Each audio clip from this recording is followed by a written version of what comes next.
चाहे कितना भी अभागा मनुष्य हो, सुबह 3 बजे से 6 बजे उठकर ब्रह्म मुहूर्त में कर दो यह काम। जो चाहोगे वह मिलेगा। एक समय की बात है, माता पार्वती ने भगवान शिव से पूछा, स्वामी, मैंने देखा है कि चाहे कितना भी अभागा मनुष्य हो, अगर वह सुबह के समय ब्रह्म मुहूर्त में उठता है तो वह बहुत सुखी रहता है। ऐसा क्यों है? मुझे ब्रह्म मुहूर्त का रहस्य बताइए। तब भगवान शिव ने कहा, हे देवी, मैं आपको इस प्रश्न का उत्तर एक कथा के माध्यम से बताऊंगा। कृपया आप इस कथा को ध्यानपूर्वक सुनना, और जो भी मनुष्य इस कथा को पूरा सुनेगा वह भी इस अवसर को अपने हाथ से नहीं जाने देगा। ब्रह्म मुहूर्त का रहस्य जानकर पूरा जीवन बदल जाएगा। भगवान शिव कथा को सुनाना प्रारंभ करते हैं और माता पार्वती से कहते हैं, बहुत समय पहले की बात है। काशी में दीनू नाम का एक लड़का रहता था। वह लड़का बहुत ही अच्छा था, लेकिन उसे एक गलत आदत थी। वह देर तक सोता रहता था। सुबह उसे जगाने के लिए घर वाले कई प्रयास करते थे, परंतु वह रोजाना सुबह देर तक उठता था। वह लड़का कभी भी 9 से पहले नहीं उठता था। जब वह बालक था तब परिवार वालों ने सोचा कि जब यह बड़ा हो जाएगा तो इसकी आदत से सुधार हो जाएंगी। परंतु वह लड़का जैसे जैसे बड़ा हो गया, उसकी आदत और भी ज़्यादा गहरी होती चली गई। दुनिया इधर से उधर हो सकती है, लेकिन वह लड़का कभी भी जल्दी नहीं उठ पाता था। उसके पिता उसकी इस आदत से बहुत ज़्यादा परेशान रहने लगते थे। उस लड़के को ढेरों नकारात्मक शक्तियों ने घेर लिया था। वह सभी को पलटकर जवाब देता था, दिन भर उदास रहता था। इसका असर उसके स्वास्थ्य पर पड़ रहा था। जब उस लड़के को यह पता लगा कि उसके सारे मित्र सफलता को प्राप्त कर चुके हैं, तब वह और भी ज़्यादा चिंतित हो गया और ईश्वर को कोसने लगा। वह बार बार यही कहता था कि मेरी किस्मत ही खराब, परंतु उसके पिता अच्छी तरह से जानते थे कि उस लड़के के असफल होने के पीछे क्या कारण है। भगवान शिव ने कहा, हे देवी, फिर एक दिन की बात है। उसके पिता को किसी सन्यासी के बारे में पता चला। उसने तुरंत अपने बेटे की समस्या को लेकर उस सन्यासी के पास जाने का निर्णय लिया। सन्यासी को बेटे की आदतों के बारे में बताया और सन्यासी ने कहा कि कल आप अपने बेटे को इस आश्रम में आने को कहिए। फिर उस लड़के का पिता अपने घर की ओर चल गया। उसे पता था कि अगर वह सीधे तरीके से अपने बेटे को सन्यासी से मिलने के लिए कहेगा तो वह कभी नहीं तैयार होगा। उसने अपने बेटे को अपने पास बुलाया और कहा, तुम्हारे सारे मित्र जीवन में सफलता प्राप्त कर चुके हैं, क्या तुम सफल नहीं होना चाहते?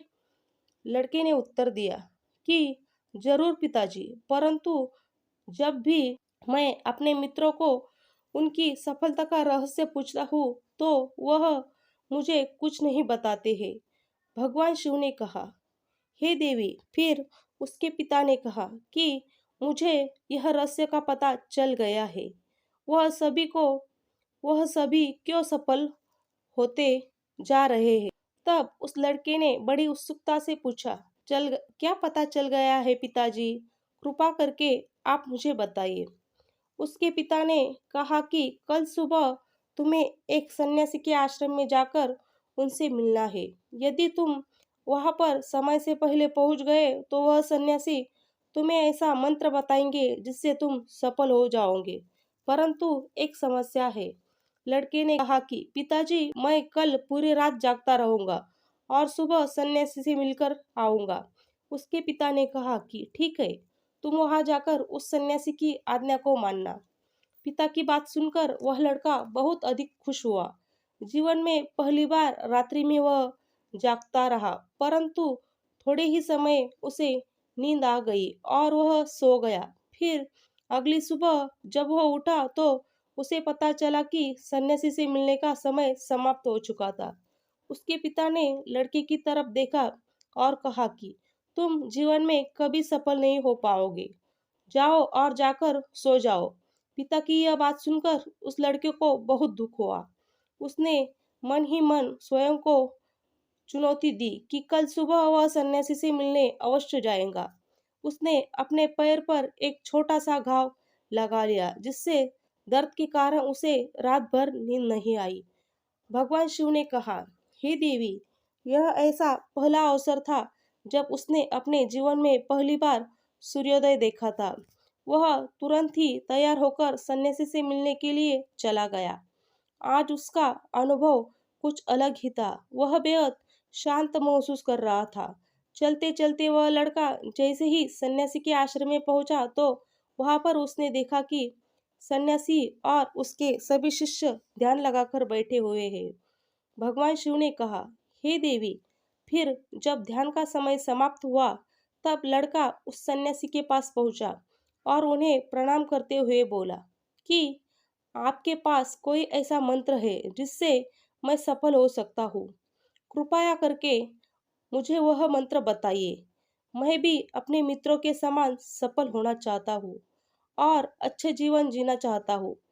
भगवान शिव ने कहा, हे देवी। फिर सन्यासी मुस्कुराए और बोले, अच्छा, तो तुम वही बालक हो। तुम्हारे पिताजी मुझसे मिलने आए थे और उन्होंने तुम्हारे विषय में मुझे सब कुछ बता दिया था। मैं तुम्हें वह मंत्र अवश्य बता देता हूँ।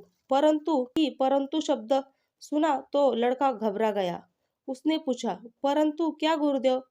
तब सन्यासी बोला, मैं तुम्हें वह मंत्र बताऊंगा, परंतु अगले 21 दिनों में अगले 21 दिनों तक तुम्हें मेरी आज्ञा माननी होगी। मैं तुम्हें वह मंत्र 21 दिनों के बाद बताऊंगा। तब तक मैं तुमसे जो भी कार्य कहूँगा तुम्हें करना होगा। यदि तुम असफल हुए या कार्य के बीच में तुम्हारा संकल्प टूट गया तो उस मंत्र का असर नहीं होगा। दृढ़ निश्चय के साथ उस लड़के ने कहा कि मुझे आपकी सारी आज्ञा स्वीकार है। मैं अगले 21 दिनों के लिए आपका दास हूँ। आप कहेंगे मैं वही कार्य करूँगा। मुझे केवल और केवल उस मंत्र के बारे में जानना है। भगवान शिव ने कहा, हे देवी। फिर सन्यासी ने उस लड़के से कहा कि ठीक ठीक है, कल से तुम्हारा कार्य शुरू होगा। तुम इसी आश्रम में निवास करोगे। वह लड़का आश्रम में निवास करने के लिए तैयार हो गया। सन्यासी ने कहा कि यहाँ रहते हुए तुम्हें ब्रह्म मुहूर्त में उठना होगा और दूसरे शिष्यों की तरह ध्यान और तप करना होगा। साथ ही आश्रम के कार्यों में भी सहायता करनी होगी। ध्यान रहे, यह संकल्प टूटना नहीं चाहिए। भगवान शिव ने कहा, हे देवी। अब लड़का सन्यासी की बात से सहमत हो गया। अगले दिन से ही कार्य के दिन की शुरुआत थी। इस बार उसने दृढ़ निश्चय किया, परंतु एक सप्ताह बीतने के पश्चात उसका संकल्प टूट गया और वह 8वें दिन देर तक सोता रहा। जब वह नींद से जागा तो उसने कहा कि मुझसे कितनी बड़ी भूल हो गई। वह रोते हुए सन्यासी के पास पहुंचा और कहने लगा कि हे गुरुदेव, मेरा संकल्प टूट गया। अब मैं जीवन में कभी सफल नहीं हो पाऊंगा। सन्यासी ने उसे समझाते हुए कहा कि एक बार फिर से शुरुआत करो, फिर से संकल्प करो। फिर लड़के ने सन्यासी से पूछा कि सुबह उठना इतना आवश्यक क्यों होता है और यहाँ पर सभी लोग इतनी जल्दी क्यों उठ जाते हैं? भगवान शिव ने कहा, हे देवी। तब सन्यासी ने लड़के को समझाते हुए कहा कि सुबह यानी ब्रह्म मुहूर्त में उठने के पीछे बहुत बड़ा विज्ञान छुपा हुआ है। लड़के ने कहा कि कृपया मुझे वह विज्ञान कृपा करे। सन्यासी ने कहा कि रात्रि को 4 पहर में बांटा गया है। पहला रुद्रकाल, जिसका समय शाम 6 बजे से लेकर 9 बजे तक होता है। दूसरा राक्षस काल, जिसका समय रात्रि 9 बजे से 12 बजे तक होता है। तीसरा गंधर्व काल, जिसका समय रात्रि 12 बजे से 3 बजे तक होता है, और सबसे अंत में जो प्रहर होता है उसे मनोहर काल कहते हैं। इस समय को ब्रह्म मुहूर्त या अमृत बेला के नाम से भी जाना जाता है, जिसका समय भोर 3 बजे से सुबह 6 बजे तक होता है। यह वह समय होता है जब पूरे संसार की नकारात्मक शक्तियाँ निष्क्रिय अवस्था में होती है और सकारात्मक शक्तियाँ सक्रिय होती है। ब्रह्म मुहूर्त अर्थात देव मुहूर्त, ब्रह्म मुहूर्त का अर्थ देवताओं का समय होता है। भगवान शिव ने कहा, हे देवी, वह सन्यासी आगे कहता है, इस समय देवता धरती पर विचरण कर रहे होते हैं। जागृत मनुष्य पर उनका बड़ा ही सकारात्मक प्रभाव पड़ता है। ब्रह्म मुहूर्त ऐसा समय होता है जिसमें मनुष्य का मस्तिष्क बिल्कुल खाली होता है, जिसमें किसी प्रकार की कोई विचार नहीं होते, और जब इस समय व्यक्ति अपने पुस्तक खोलकर पाठ का अध्ययन करते हैं तो उन्हें सब कुछ जल्दी जल्दी याद भी होता है और यह लंबे समय तक याद रहता है। यह ऐसा समय है जिसमें हम ज्ञान को समझने का प्रयास करते हैं। इस कारण आश्रम के सभी शिष्य और संसार के बहुत से ज्ञानी लोग ब्रह्म मुहूर्त में ही उठ जाते हैं।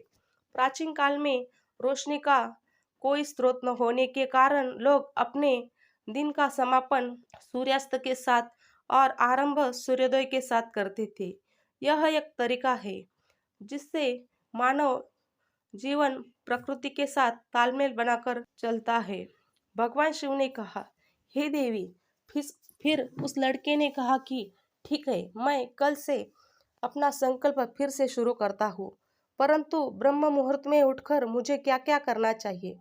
तब सन्यासी ने कहा कि ठीक है, तुम्हें बताऊंगा कि ब्रह्म मुहूर्त में क्या करना चाहिए और कैसे करना चाहिए। सबसे पहले उठकर धरती माता पर पाँव रखने से पहले धरती माता को प्रणाम करना चाहिए और अपने दोनों हाथों हथेलियों को देखना चाहिए और ईश्वर को धन्यवाद देना चाहिए कि उन्हें तुम्हें आज का सूर्योदय देखने का अवसर दिया। इसके बाद नित्य कर्म और स्नान करने से शरीर की ही नहीं बल्कि मन की भी शुद्धता बढ़ती है। स्नान करने पश्चात ध्यान की प्रक्रिया होती है।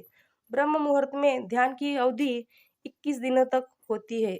इस विधि का उपयोग तब किया जाता है आप अपनी कोई मनोकामना की पूर्ति चाहते हैं। यह ऐसा समय होता है जब व्यक्ति अपने आज्ञा चक्र को यह ऐसा समय होता है जब व्यक्ति अपने आज्ञा चक्र को सक्रिय करने पर काम करते हैं। भगवान शिव ने कहा, हे देवी, आगे वह सन्यासी कहता है, आज्ञा चक्र दोनों भुवों के बीच होता है। यह संकल्प दोनों भुवों के बीच में होता है। यह संकल्प स्थान भी कहा जाता है। अगर इस चक्र पर ध्यान केंद्रित किया, अपनी मनोकामना को बार बार दोहराया जाए तो मात्र 21 दिनों में के भीतर वह मनोकामना पूरी हो जाती है। अगर आपके मन में कोई अधूरी मनोकामना है और आप उसे पूरी करना चाहते हैं, तब उसे सबसे पहले उस मनोकामना का स्पष्टीकरण कर ले। आपको क्या चाहिए यह निर्णय अवश्य कर ले। इसके बाद ध्यान की विधि को शुरू करें। ब्रह्म मुहूर्त के स्नान के बाद एक ऐसा स्थान चुनो जहाँ पर वह वायु का प्रवेश हो। ध्यान में शुद्ध प्राण वायु का होना आवश्यक होता है। ध्यान की मुद्रा में रीढ़ की हड्डी सीधी होनी चाहिए, साथ ही गर्दन भी सीधी होनी चाहिए। सुखासन की अवस्था में दोनों हाथों को घुटनों पर रख आंखें बंद करके बैठ जाए। हाथों की मुट्ठी को बंद कर ले और 2-3 मिनट तक बिल्कुल शांत हो जाए। जब आपका शरीर स्थिर हो जाए और श्वास भी शांत हो जाए, तब उसके बाद अपना सारा ध्यान आज्ञा चक्र पर लगाइए। इस दौरान लंबी गहरी सांस ले और सांस को रोककर रखें। इस समय आप अपनी इच्छा को मन ही मन दोहराए और इष्ट देव और देवी देवताओं और गुरुजनों का चिंतन करें। भगवान शिव ने कहा, हे देवी, उस सन्यासी ने कहा, जब सांस को रोकना कठिन हो जाए तब धीरे धीरे सांस को बाहर की ओर छोड़ो। सांस को नाक से भरे और मुख से बाहर छोड़े। इस प्रक्रिया को 3 से 4 बार प्रतिदिन दोहराए। ऐसी प्रतिदिन करने से आपकी जो मनोकामना है वह अवचेतन मन तक अवश्य जाएंगी और इच्छा पूर्ति जल्दी हो जाएगी। आज्ञा चक्र सक्रिय होता है और हमारी आज्ञा को पूरा करता है। सांस को रोककर रखने के दौरान शरीर में आपातकाल की स्थिति हो जाती है, जिससे कि आप बेकार की बातें सोचने और विषय करने से बचते हैं। ब्रह्म मुहूर्त के समय ईश्वर की विशेष कृपा होती है और कोई भी व्यक्ति अपनी मनोकामना को इस समय दोहराता है तो उसकी इच्छा जल्द से जल्द पूरी होती है। भगवान शिव ने कहा, हे देवी, इस प्रकार सन्यासी ने उस लड़के को ब्रह्म मुहूर्त का महत्व बताया और अगले 21 दिनों तक उस लड़के ने बड़े ही मन के साथ इस प्रक्रिया को अपनाया। वह बहुत ही ज्यादा अनुशासित और शांत स्वभाव का बन चुका था। उस लड़के ने जैसे ही अपना संकल्प पूरा किया, उसके बाद वह लड़का बड़े ही प्रसन्न भाव से सन्यासी के पास पहुंचा और कहने लगा, हे गुरुदेव, मैंने 21 दिनों का संकल्प पूरा कर लिया है। आप कृपया मुझे सफल होने का मंत्र बताइए। तब उस सन्यासी ने मुस्कुराते हुए कहा कि पिछले 21 दिनों में जो अभ्यास तुम करते आ रहे हो वह तुम्हारी सफलता का मंत्र है। जो व्यक्ति ब्रह्म मुहूर्त में उठकर ध्यान प्रक्रिया को सही से करते हैं वह जीवन में कभी असफल नहीं हो सकते। तुम्हें ब्रह्म मुहूर्त का रहस्य पता चल चुका है। अब तुम इसे जीवन भर करो। तुम्हें जीवन में लक्ष्य और सफलता दोनों प्राप्त होंगे। उस लड़के ने सन्यासी को धन्यवाद किया और ब्रह्म मुहूर्त के नियमों का पालन जीवन पर्यंत तक करने का वादा किया। भगवान शिव ने कहा, हे देवी, अब आपको पता चल ब्रह्म मुहूर्त क्या होता है। तब माता पार्वती ने कहा, स्वामी, अब मुझे ब्रह्म मुहूर्त का संपूर्ण ज्ञान हो गया है। इतना कहकर माता पार्वती ने भगवान शिव को प्रणाम किया। दोस्तों, अगर आपको यह वीडियो पसंद आए तो वीडियो को लाइक और हमारे चैनल को सब्सक्राइब करें और अपने दोस्तों के साथ शेयर करें और कमेंट में हर हर महादेव जरूर लिखिए। धन्यवाद।